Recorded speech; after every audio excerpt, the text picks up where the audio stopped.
अगर आज भारत में मजदूर संगठित होकर अपनी आवाज उठा सकते हैं, तो उसकी नींव 1926 के ट्रेड यूनियन एक्ट से ही शुरू होती है। जरा सोचिए, आजादी से पहले का भारत, फैक्ट्रियों में 12-14 घंटे काम, कम मजदूरी और काम की कोई सुरक्षा नहीं। मजदूरों की हालत बेहद खराब थी। ऐसे समय में मजदूरों ने मिलकर यूनियन बनानी शुरू की, लेकिन उनके पास कोई कानूनी मान्यता नहीं थी। अगर वे हड़ताल करते तो उन पर मुकदमा चल सकता था। यहीं से कहानी शुरू होती है ट्रेड यूनियंस एक्ट 1926 की।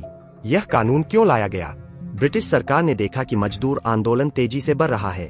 1920 में all India trade union Congress की स्थापना हुई, जिससे मजदूरों की ताकत और संगठित हो गई।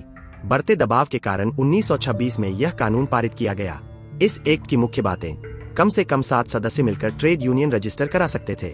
रजिस्टर्ड यूनियन को कानूनी मान्यता मिलती थी। यूनियन के सदस्यों को कुछ कानूनी सुरक्षा दी गई, ताकि वे सामूहिक रूप से अपनी मांग रख सकें। यूनियन के फंड और प्रबंधन के नियम तय किए गए। इसका महत्व क्या था? यह कानून मजदूरों के लिए एक ढाल साबित हुआ। अब वे डर के बिना संगठित हो सकते थे। आजादी के बाद भी यह कानून लागू रहा और आज भी भारत के श्रम कानूनों की नींव में शामिल है। तो दोस्तों, 1926 का ट्रेड यूनियन एक्ट सिर्फ एक कानून नहीं था, यह भारत के मजदूर आंदोलन की असली शुरुआत थी। क्या आपको पता है कि आज भारत में कितनी ट्रेड यूनियनें पंजीकृत है? कमेंट में बताइए।